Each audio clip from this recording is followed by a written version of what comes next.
Toyota RAV4 is the best-selling vehicle in America. Actually, it's the best-selling non-pickup truck in America. Today we're looking at a fourth generation of this staple of our roads. The generation we're looking at was made from 2012 until 2018, if I'm not mistaken. And I'm showing you a 2015 model. There were 3 trim levels of this crossover: the LE, the XLE, and the Limited. All were available with front or all-wheel drive. This is an LE all-wheel drive that I borrowed from a generous and very handsome individual named Bruce. You know, to truly understand the beginnings of the RAV4 in '94 or early '90s when it was invented, there was nothing really before it like it, except perhaps a Suzuki Samurai, which was similarly sized to the original RAV4. They were just very toy-like, except that the RAV4 hedged its bets by being 2-door and 4-door. Maybe not the Suzuki Samurai. I think it was a Suzuki Sidekick by that time. But either way, they were just small. Those Suzukis are body on frame, whereas the RAV4 was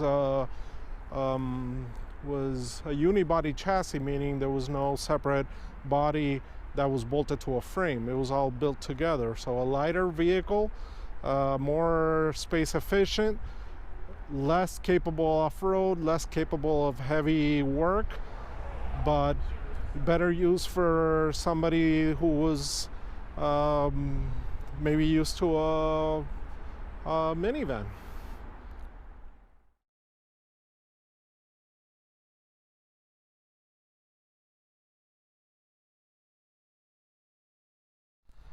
At the time that the second generation RAV4 came out, which was around 2000 to mid to late 2000s, like 2006, that second generation was more reasonably sized for American families. By then, the RAV4 had been joined by a lot of competition, including the original CR-V, the Ford Escape.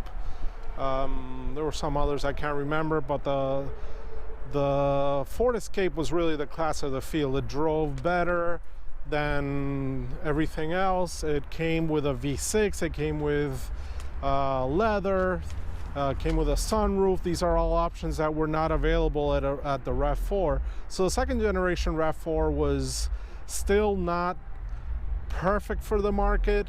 It was right size, but it only had a 4-cylinder. It really couldn't compete in this, in the pretension of luxury that the Ford Escape could provide. So the second RAV4 sold extremely well, but it was still an also-ran.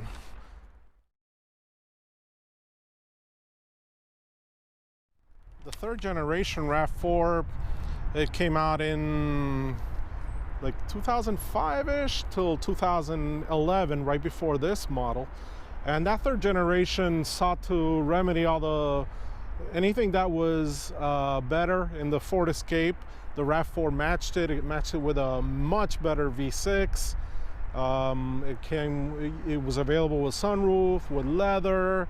It actually had a third-row seat, which is minuscule, but it was something that no other vehicle in that class had. So I doubt that it sold very many thusly equipped. I actually haven't seen one in person, but that third generation RAV4 was a great vehicle and, as always, super reliable.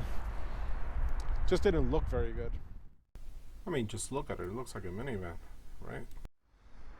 So this is a fourth generation RAV4. It came out in 2012. It was until 2018.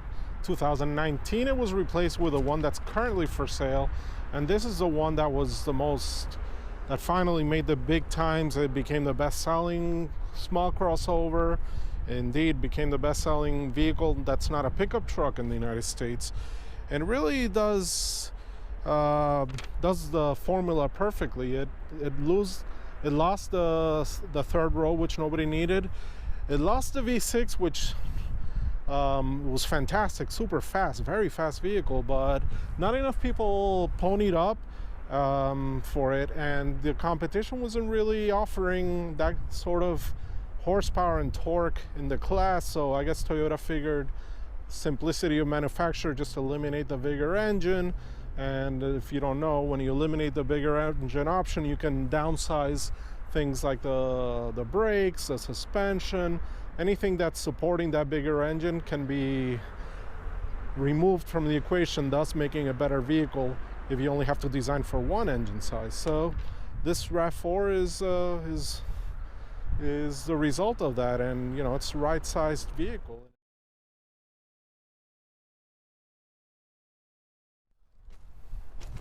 So this RAV4 is a 4-cylinder mounted sideways, as you can see, transversely mounted, as they say. It's got a 6-speed automatic transmission.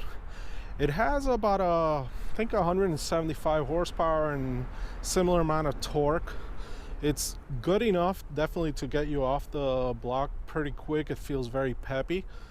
It loses steam at the higher speeds. This is a 2.5 liter engine, which is pretty big for a 4-cylinder, and that's why it has that grunt down low. But the horsepower is not really that much, and horsepower, it dictates more what the higher speed power is, whereas torque is more down low. And this is a 3,500 pound vehicle, so it's pretty light. The fuel economy is 23 city, 30 highway. I've generally managed low 20s, so I would say that's accurate for city, and I'm a pretty aggressive driver.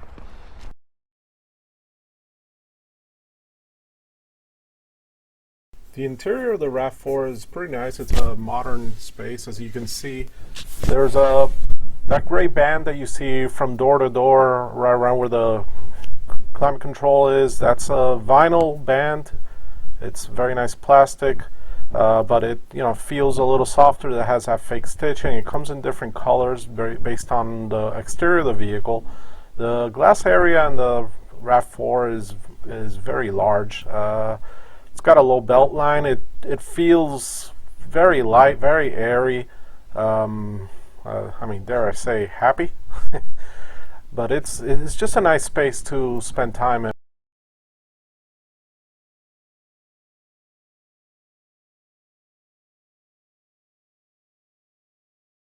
The car comes with power windows, power locks, as you would expect. Only the driver's side is auto down. There's no auto up. I don't know why, as if that would be so expensive to add. The steering wheel has a Bluetooth for the phone. It has cruise control. It has audio controls as well.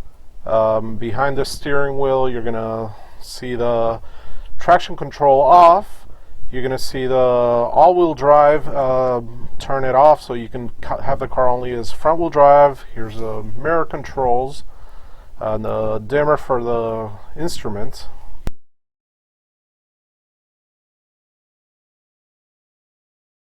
So this is the basic system for it's a 7-inch touch screen. Let me turn it off. You got AM/FM. When you connect your phone or an iPod,